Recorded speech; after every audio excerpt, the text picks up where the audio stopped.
Vamos a empezar. Ahí dice que se ha conectado.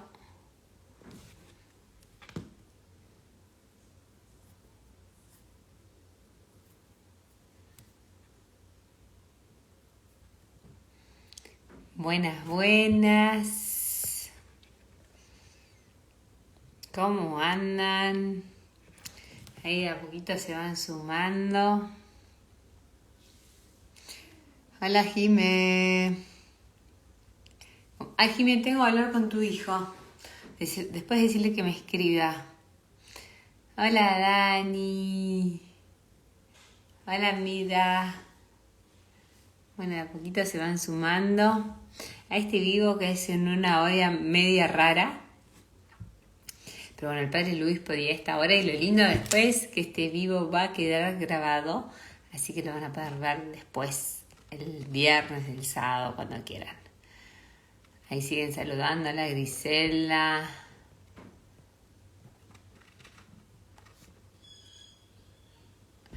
¿Cómo haces para sumarte a los 5 minutos de María? Escribime que te mando el link.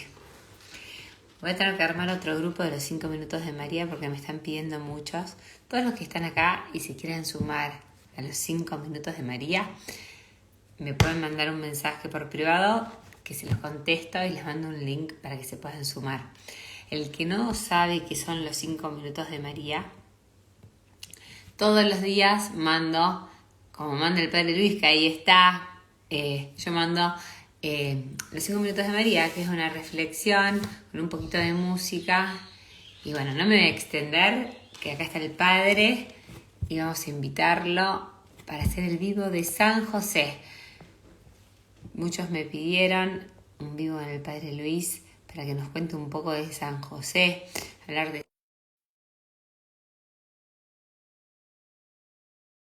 San José, las que lo tienen, las que lo tenemos, cómo cuidar ese San José. Así que bueno, vamos a esperar al padre que se conecte acá, que ya lo invité. Ahí está. Buenas, buenas, Buenas. buenas. ¿Cómo estamos? Muy bien, ¿cómo va? Muy bien, acá estamos compartiendo. Recién termino de conversar con la mamá de Carlos Acutis, una experiencia hermosa. Así que estábamos recién terminando una hermosa ¡Wow! charla bien Contá terminada. Así que esto, la verdad que muy lindo. Bien, contanos. me invitaron a que un poco comparta con la mamá de Carlos Acutis. La verdad que una Pero, experiencia muy bonita en donde se reduce, yo siempre con mis números, donde se reduce bajo, podría decirte 5 puntos. Lo primero es Carlos, cómo fue un hombre muy devoto a la Eucaristía y es fundamental esto en la vida cristiana, el sentido de la visión sobrenatural. Algo que decía mamá de Carlos era que muchas veces nos olvidamos lo esencial que es la vida cristiana, la Eucaristía. Y después, en segundo punto, hemos hablado concretamente del sacerdocio, que no hay sacerdote sin Eucaristía y no hay Eucaristía sin sacerdote. Y que qué importante que el sacerdote cuide su visión sobrenatural, cuide su interioridad, que es algo que sí hoy está muy al acecho, muy difícil, muy complejo, porque, bueno, los sacerdotes dedicamos de manera muy exhaustiva en estos últimos tiempos a cuestiones pastorales, y no juzgo ni tampoco digo quién es mejor, quién es peor, quién puede, quién no puede, pero es verdad un poco lo que hablábamos recién con ella, de cómo tenemos que cuidar más la vida sobrenatural, la visión sobrenatural, el tiempo de oración para el sacerdote, el tiempo de lo que ella me decía, ¿no? Carlos siempre decía, mamá no puede entender que un sacerdote no rece el rosario, mamá no puede entender que un sacerdote no tenga su visita al Santísimo. Y es verdad, es una de las grandes tentaciones que muchas veces nosotros tenemos por el sentido de que estamos todo el tiempo educados a cuestiones pastorales, todo el tiempo atendiendo gente, todo el tiempo atendiendo cuestiones de comedor, cuestiones sociales, y es necesario cuidar la vida espiritual. Después, un tercer punto muy interesante es que me decía ella que Carlos tenía una gran devoción y que eso la llevó a ella a tener una gran devoción a lo que sería la Virgen de Fátima. La verdad que es algo que llama mucho la atención, cómo amaba a la Virgen de Fátima y era algo como que también lo tenía muy presente. ¿por qué Y después a la Virgen de Fátima en particular? me llamaba mucho la atención las apariciones, como hablaba del purgatorio, y era algo que le había calado muy a fondo a Carlos, y por ese mismo motivo él todos los días rezaba por las almas del purgatorio. Pedía esencialmente por eso, por las almas del purgatorio, un cuidado fundamental a pedir oración que pedía la Virgen, era como que impactó mucho la Virgen de Fátima. Y después el otro punto que hablábamos era también tener presente cuán importante es para nosotros el rezo del rosario. Carlos Acutis rezaba más de un rosario por día y trataba de proponerse siempre el rezo del rosario. Y después el último punto era su amor especialmente a la Eucaristía. Por eso muchas veces pedía permiso al sacerdote para quedarse toda la noche rezando frente al sagrario. Que eso no lo entendía ella como mamá, después lo fue entendiendo con el tiempo. Eso me decía ella recién, que para ella como mamá fue en un principio como su purgatorio no poder entender a su hijo esta experiencia de la fe, porque ella, recordemos que se convirtió después, no era una mujer creyente. Así que bueno, eso estuvimos ¿Dónde compartiendo, fue, parece que padre? hemos cortado. Fue, Por Zoom. si la queremos ver la charla, ¿por dónde fue? No fue por MD Católicos. No, fue una charlita íntima por vía Zoom. Ah, ¿fue ustedes mano a mano? Mano a mano, sí, ahí compartiendo ahí un poquito. Ah, ¿y no hay manera de tener una con MD Católicos? Ya vamos a ver si lo podemos conseguir. Vamos a Sería, ver. No sería prometo nada. lindísimo. Porque cuando me mandaste la foto pensé que era, de hecho, antes de conectarme buscaba, dije, a ver dónde están. Claro, era por Zoom. Era por Zoom. Sí, así que una linda experiencia y bueno, la verdad es que hemos compartido algo muy lindo. También con algunos chicos de la Argentina que también después se sumaron, unas personas de Paraguay también, así que muy lindo, muy lindo. La verdad Qué que lindo. una experiencia linda. Muy bien, acá Bueno, estamos para hablar acá, de San José. acá estamos para hablar de San José, día 8 de la novena. Nosotros estamos en Uruguay. Pues nos vinimos, que se casa el primo de Fede, así que nos vinimos para Uruguay. La Lindo. semana pasada tuvimos el encuentro. ¿Qué Fue un tal? ¿Qué éxito. estuvo muy lindo? Me dijeron, me mandaron fotos. Muchos Qué amigos lindo, la verdad que. tuyos había. Excelente. Qué lindo estas cosas de fortalecer y forjar la vida espiritual. Yo creo que eso hace muchísimo bien, ¿no? El juntarse a rezar, el meditar, el poder compartir con algún sacerdote y que le pueda a uno también descubrir un poquito el gustito a la teología, a las cosas de Dios. Creo que esas son cosas que fortalecen el alma, ¿no? Y creo que hay que seguir trabajando más. Muchas veces Ah, nosotros nos hemos detenido demasiado a trabajar en cuestiones sociales, que está bien, pero qué lindo de poder fortalecer y forjar cosas para el alma. Así que eso me tal parece muy lindo. cual. No, aparte, padre, bueno, viste que el segundo encuentro lo hicimos con vos en Tucumán, que en Tucumán hacía calor. Imaginábamos que cuando lo hicimos en diciembre iba a ser el calor que hizo, Sí. pero acá yo organicé este evento con Adrián, o sea, en diciembre, nunca imaginamos que en marzo iba a ser 39 grados. O sea, Totalmente. que se habían anotado 97 personas, bueno, se bajaron 18, pero yo decía, ¿qué hacen estas 70 y pico acá con 39 grados? Realmente era el espíritu que estaba ahí, que obraba, porque hacía mucho calor, no había aire, no había ventilador, estamos ahí al aire libre. Después entramos a la Durísimo. parroquia. Dios mío, Así que Dios mío. estuvo muy Qué lindo. Bueno, lindo. y acá estamos, día 8, quiero escucharte, quiero que nos des una pequeña catequesis. Me pidieron si podías contar un poco, yo otro día conté lo de la escalera, viste, de San José. Sí. Eh, Bueno, mira, lo que pasa es que es, más que nada, eso es un milagro, es ¿cómo podría decirte? Es una devoción, ¿no? Vamos a ver aquí algunos puntos también para a tener en ver, claro. Vamos a entrar a un primer eje que es la devoción en sí a San José. La devoción, obviamente, como toda devoción, se gesta en un aspecto histórico, en un aspecto teológico y después en un aspecto devocional. En un aspecto histórico, nosotros sabemos que San José toma una unión con la Virgen María aproximadamente a sus 18 años de vida. Obviamente que no tenemos nada escrito en sí, tenemos algunas cuestiones históricas que nos han dejado algunos relatores de los primeros siglos, especialmente del siglo II, que serán los primeros cristianos, esos primeros cristianos que comienzan a gestar una inscripción o documentación del catolicismo, muchos de ellos se lo van a llamar dentro de la iglesia como los padres de la iglesia. ¿Y quiénes eran los padres de la iglesia? Eran discípulos de los apóstoles o eran testigos oculares que vieron a Jesús, que compartieron con gente cercana a Jesús y comenzaron a poner por escrito. También es importante recordar que en aquellos tiempos no todos tenían la posibilidad de saber leer y escribir. Entonces eso también acorta un poco la situación y por ese mismo motivo comienza a aparecer la cuestión histórica. Entre eso tenemos dos escritos de mayor importancia. Por un lado, dentro del catolicismo, la Didache o Didache. Eso está escrito en griego, ahora también se lo puede conseguir en alguna librería católica, si lo puedes pedir, si lo puedes conseguir, y eso sí te da un aspecto, un conocimiento de algunas herramientas de lo que refiere al catolicismo y algunos puntos de información de la vida cristiana.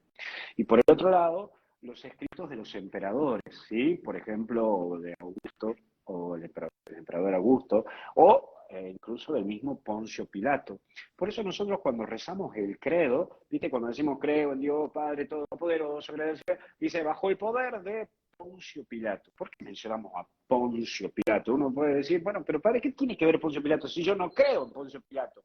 No, lo que pasa es que nosotros mencionamos a Poncio Pilato en el credo porque toda persona que no crea en Jesucristo que haya existido, vaya a buscar en los escritos de Poncio Pilato y en los escritos del certificado civil va a aparecer la figura de Jesús de Nazaret y él mismo, puño y letra, describe quién fue Jesús de Nazaret.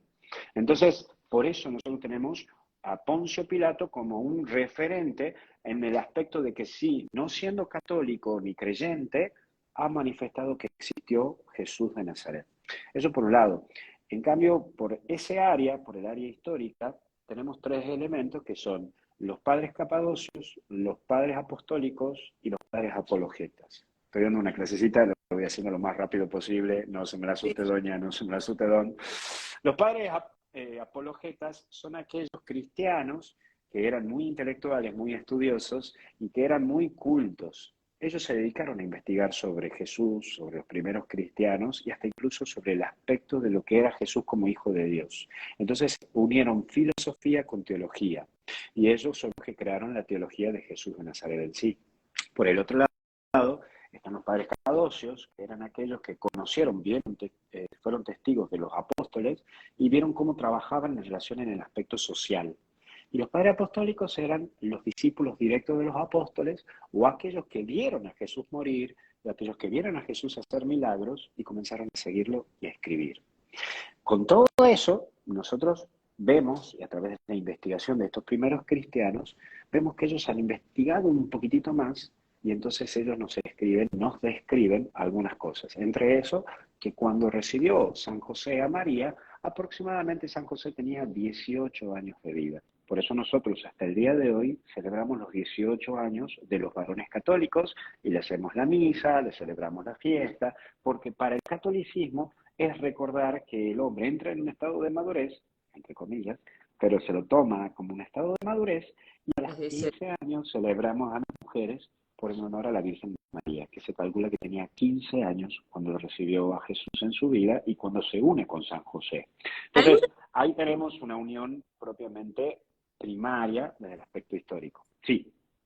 No, que algunos dicen que San José era bastante más mayor que la Virgen, ¿puede ser? Muy bien tu pregunta. Y ahí seguimos con el aspecto histórico y seguimos con el aspecto de lo que sucedió en el siglo II.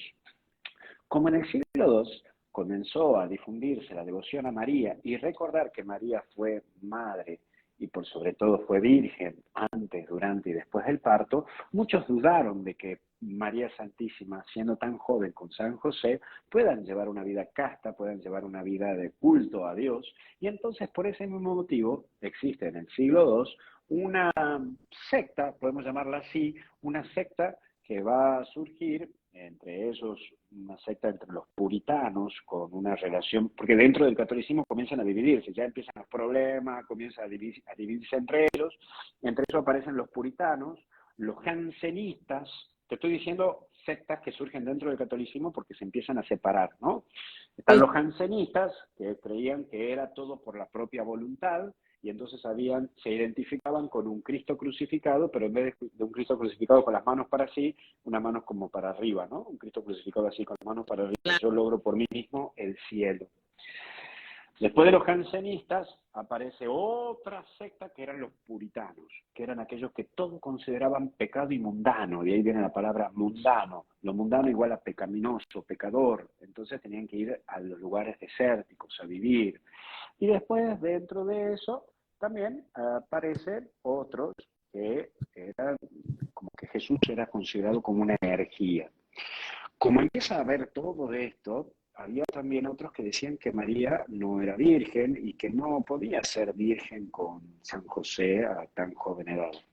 Entonces, para evitar esta problemática, comenzaron a pintar y a entrar en una actitud icónica del siglo II, siglo III, empezaron a pintar a San José como más viejo, como de una manera para tratar de manifestar de que sí era pura la relación de ellos dos y que él iba a cuidar de María como padre también, y por ende no iban a caer en una tentación del pecado de la carne. Por ese mismo motivo, desde el siglo III comenzó a pintarse a San José como más viejo. Y eso es algo que trabajó mucho la Iglesia Católica y especialmente el Concilio Vaticano II, y por eso vos vas a ver que todas las imágenes de San José, que son después de la década del 70, son imágenes de un José joven, ¿no? ¿Por qué? Porque era volver a revalorizar esta situación. Especialmente en el año 356, 357, en el Concilio de Éfeso, donde allí se declara a María como la Madre de Dios, la Theotokos, es desde allí, para evitar caer en contra de este dogma, donde se empieza a pintar a San José como más viejo, ante esta problemática dentro de la iglesia que surgía. Pero bueno, volviendo un poquito más atrás, San José se conoce esto, que a los 18 años toma a María, y que por ende también en el proceso de estos primeros cristianos, porque no lo tenemos en la Biblia, sino que lo tenemos en la tradición de la iglesia, en la tradición misma nos describen que José murió cuando Jesús tenía aproximadamente 12 años, 13 años, es decir, que después de que volvieron de el templo donde Jesús, recordemos que para un judío es mayor de edad cuando tiene 12 años de vida, entonces por eso a los 12 años tiene que leer la Torá y tiene que leerla en hebreo, entonces que es como más o menos para que ustedes me entiendan como la primera comunión en los católicos, que pasan a los 8 o 9 años. Entonces Jesús, cuando volvieron de este encuentro, bueno,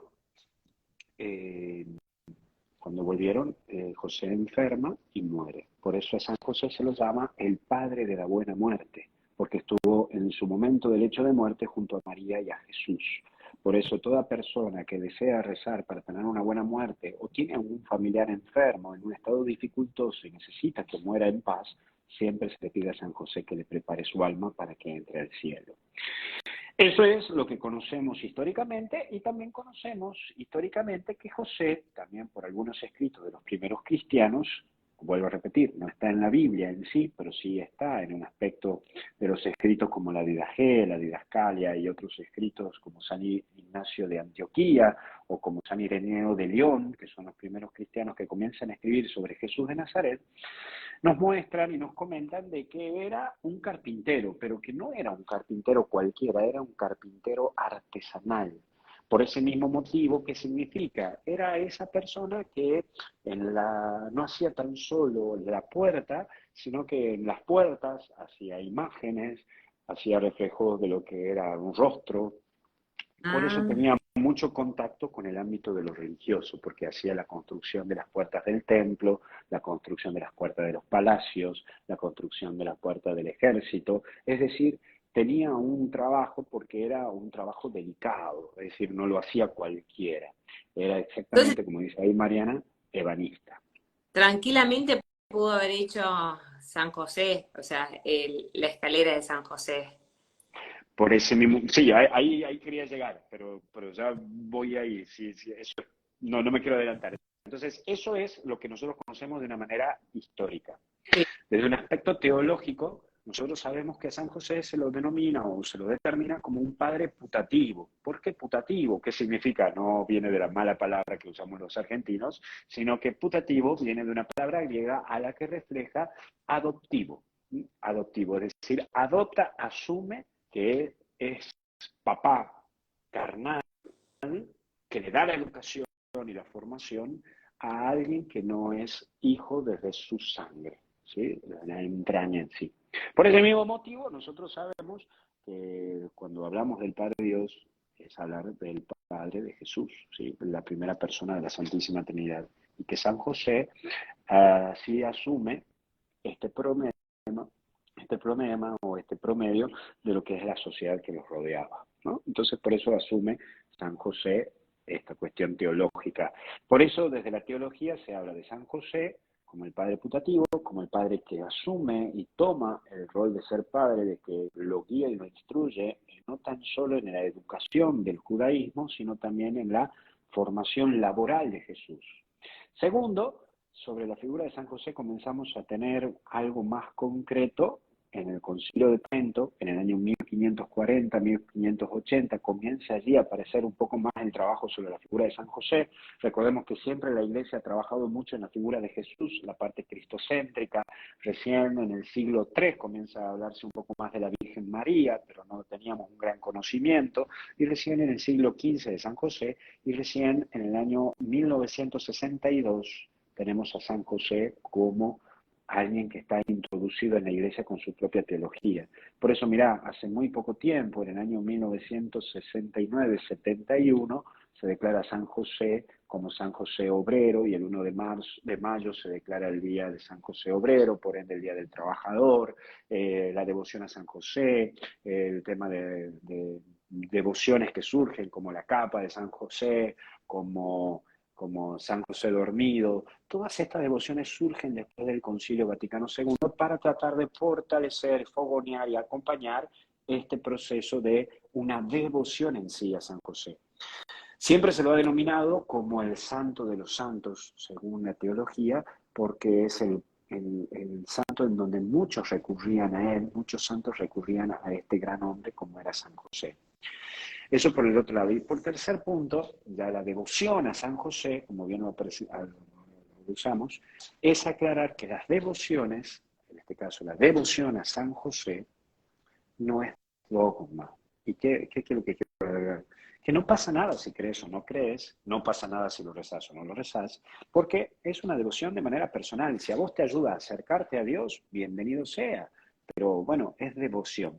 Dentro de esta devoción aparece lo que se conoce como la escalera de San José, en donde en Estados Unidos se cree que unas hermanas no sabían cómo hacer para llegar a un primer piso desde lo que estaban en el monasterio, y por ende, en ese motivo, buscaban a alguien que les haga, no conseguían, se fueron a dormir esa noche, y al otro día cuando se levantaron, obviamente que lo estoy haciendo de una manera muy resumida, encontraron esa escalera que les llevaba al primer piso.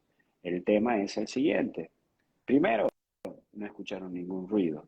Segundo, es algo perfecto en el sentido de que no hay ni un clavo, pura madera, pura madera. Por eso se considera que era alguien ebanista. Recordemos que el carpintero trabaja con martillos, clavos, más la madera. El ebanista es que usa la madera en su totalidad y no despeja ningún área.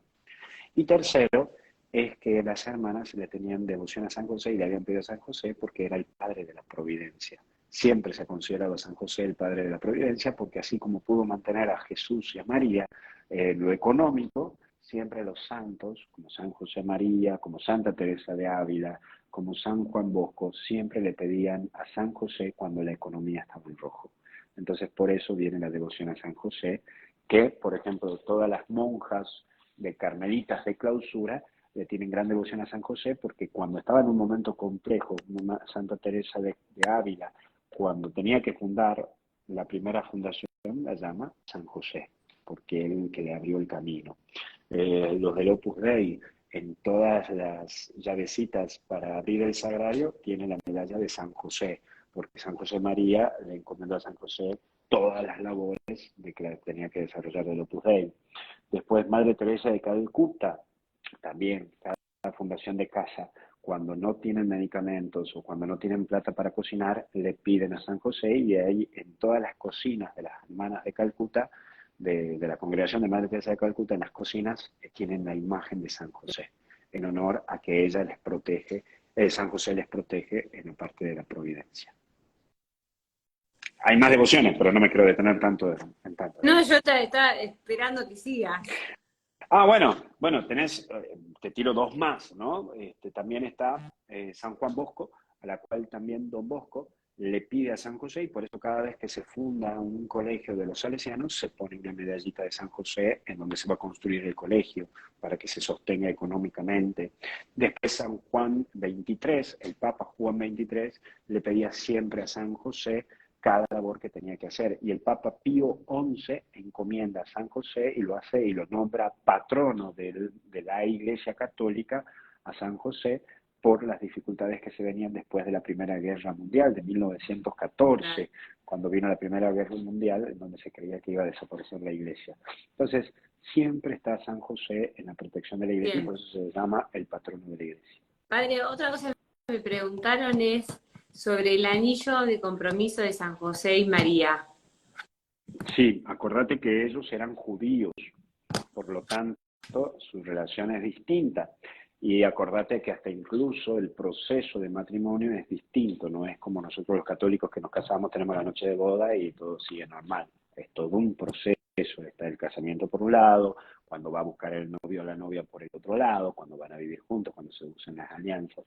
Entonces, se cree, según nuevamente uso la tradición, no hay bíblicamente hablando, no hay nada, sino que teológicamente y desde los padres de la iglesia se conoce y se habla de que sí, eran personas normales y a la cual sus padres, los papás de María, Joaquín y Ana, les regalaron sus propias alianzas a ellos. Esto es una tradición que se mantiene, no hay nada escrito de ello.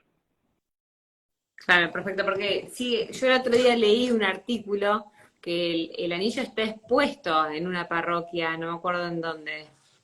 Sí, exactamente, ahí se habla cómo es la situación y la labor. Se cree que en España están los anillos de alianza de José y María. A ver, hay que recordar también y hay que aclarar por qué en algunos sectores de Europa eh, están cosas, voy a usar la palabra cosas, que eran pertenecientes a Jesús y a sus cercanos. Recordemos que en la Edad Media comenzó una situación problemática que se denomina la Guerra Santa. ¿Y qué es la Guerra Santa? La guerra que tenían los ismaelitas, es decir, los musulmanes contra los católicos. ¿Sí? Entonces, en esa Guerra Santa, la problemática era que el Papa era el rey de reyes, era el gran rey, entonces él les pide a todos los reyes que se sumen a enfrentar a los musulmanes. Esto era complejo porque se veía que se iba perdiendo propiedad, tierra y cosas de Tierra Santa, porque la problemática era quién se quedaba con Tierra Santa, quién se quedaba con Jerusalén.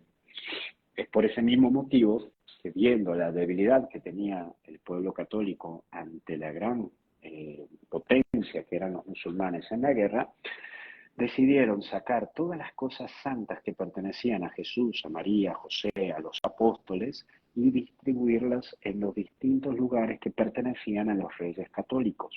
Ah, Por ese mismo motivo, la parte de Jesús, lo que era la cruz de Jesús, está en ciertos sectores. Una parte está en España, otra parte está en Inglaterra, otra parte está en Alemania, otra parte está en Italia. La corona de espinas está en lo que es Notre Dame, Francia. Es decir, todos los reyes católicos, es decir, de Europa, es decir, de España, Francia, Alemania, Italia, Holanda, Inglaterra, todos esos sectores, Portugal, todos se llevaron algo para que si los musulmanes tomaban Tierra Santa, no se queden con todo lo que podía tener de Jesús, sino que estén dispersos por todas las partes para que la iglesia pueda mantener. Era un convenio que hacía el Papa con los distintos reyes católicos para que no se puedan llevar todas las cosas y, que pertenecen a Jesús. padre, ¿y por qué en Notre Dame está la corona de espinas? La corona de espinas, recordemos que el gran santo, uno de los grandes santos en todo este tiempo de las cruzadas, que de esto también hicieron una famosa película que se llama La Máscara de Hierro, ¿sí? Que ahí actúa DiCaprio, Leonardo DiCaprio, es que el rey Luis XIV, si no me equivoco, 15, o 16, no me acuerdo, un Luis era, el rey Luis era un rey que hoy hoy es San Luis Rey, el patrono de San Luis, de la tierra de San Luis. San Luis Rey fue uno de los grandes reyes que fue hasta incluso a enfrentar en Tierra Santa y cuidar en Tierra Santa todos los objetos de Jesús. Por ese mismo motivo, como era un hombre respetado, querido y santo, santo canonizado por la Iglesia, el Papa le encomendó el cuidado. Y en Notre Dame, recordemos que era la gran catedral del rey de Francia. Por ese mismo motivo, el rey de Francia se llevó la corona de espinas, un clavo de Jesús y también tenía una manta de Jesús en Notre Dame. Por eso cuando fue en el año 2000, si no me equivoco, 2016 o 2017, cuando fue el incendio de Notre Dame, la gran preocupación era que no se quemen estas cosas que pertenecían a Jesús. Como también en Turín está el manto santo de Jesús, como también en España, en Valencia, está lo que era el Santo Grial, es decir, la copa donde tomó Jesús su propia sangre, la última cena, donde también podemos encontrar cerca de Turín el manto donde la Verónica enjugó el rostro de Jesús, y así sucesivamente están las distintas cosas de Jesús, de María, de José. Qué lindo, padre. Bueno, gracias. No sé si nos querés aportar algo más, querés contar algo más. No, simplemente invitarlos a que preparen el corazón. Yo creo que es un tiempo también lindo para acercarse a San José. Yo creo que es una devoción tan linda, tan hermosa, que San José puede ayudar el corazón de cada uno de ustedes, ayudarnos también a nosotros a tener, primero, un espíritu puro y estar disponible o dócil a lo que Jesús siempre nos propone. Segundo, saber que cuando uno se confía en la voluntad de Dios, Dios hace maravillas, ¿no? Como él cuando se acostó a dormir y confiar en Dios. Y tercero, que siempre Dios da más de lo que uno le pide, ¿no? Siempre, siempre da más y que hay que confiar en la providencia. Por eso, capaz que si usted está padeciendo un poquito la parte económica, puede hacer esa labor que hacía Madre Teresa de Calcuta, poner la imagen de San José en la cocina de la casa, para que cuando falte algo para el puchero, él nos ayude para tener algo con qué cocinar y cómo mantener la familia. Así que bueno, simplemente eso. Y bueno, si te parece, hacemos la oración a San José y le doy la bendición. Gracias por este vivo, gracias por tu tiempo. Gracias a ustedes. Lo bueno de estos vivos cortitos es que nos quedamos con ganas de más, así que pronto hacemos otro. Con todo gusto, con todo gusto. No se olviden que todo esto también pueden conseguir en la gran devoción a San José, en el librito de la devoción a San José, que lo he editado el año pasado, así que ahí ya lo pueden conseguir. Después hacemos un vivo para Un Año con María, que prontamente va a salir el libro de Un Año con María, 365 reflexiones en honor a María, en la cual van a tener prontamente ustedes a través de la editorial Ágape. Así que ya, si Dios quiere, estaría dentro de poco tiempo, si Dios quiere, esa nueva edición que va a salir. Así que vamos a dejarlo para un vivo nuevo a esa nueva devoción y capaz que en los 5 minutos con María, capaz que también puedes usar esas reflexiones. Puedes cambiar los 5 minutos por... Está a total disposición. Todo lo que uno hace es para la mayor gloria de Dios y para la iglesia, no para nada, así que es todo tuyo, ¿sí? ¿Y qué más decirte? Bueno, acá me dicen dónde conseguir los libros. El que quiera el libro del Padre Luis me escribe que yo le paso el contacto de la persona que lo está vendiendo. ¿Está bien? Así es, me parece súper. Así que con todo gusto. Bueno, hacemos la oración a San José antes que se le queme la comida, porque aquí estamos al mediodía, así que vamos a rezarle a San José. Le pedimos que nos cuide, que nos proteja, que nos acompañe, que nos llene de la bondad de Dios y por sobre todo que nos haga siempre humildes, como lo fue siempre él, ¿no? La humildad de San José es lo que siempre ha marcado en esta relación con María, con los santos, con los ángeles y por sobre todo su amor a Jesús. Vamos a encomendarnos a San José y que nos proteja. Glorioso Patriarca San José, te encomendamos y rogamos nuestras vidas y nuestras familias. Te pedimos por todos aquellos que sienten la necesidad del amor de Dios, por aquellos que tienen miedo. San José, que tomaste a María y a Jesús, ayúdanos a recibir en nuestras vidas el amor de Dios y glorificar siempre con nuestras vidas a este Dios eterno y verdadero. Te lo pedimos a ti, que acompañaste a Jesús y a María, en Dios Padre, a través del Hijo, en el Espíritu Santo. por los siglos de los siglos. Amén. Amén. San José, ruega por nosotros. Que Dios los bendiga y acompañe en el nombre del Padre, Hijo y Espíritu Santo. Muy bien, que Dios te bendiga. Gracias, Padre. Gracias. Bendiciones. Que tengas Saludos lindo al Fede y día. a los chicos. Les Chicas. les mando. Adiós. Chao, chao. Nos vemos, gente. Tenemos Chao. que charlar después del pendiente que tenemos. Se cortó. Bueno, les mando un beso. Me voy a comer, que me estaré esperando. Y bueno, lluvia de bendiciones. Gracias por este vivo. Siempre gracias al Padre Luis. Y bueno, saludos. Chao. A ver, vamos a apagarlo. Va a quedar grabado, así que hoy a la noche tienen un video para ver.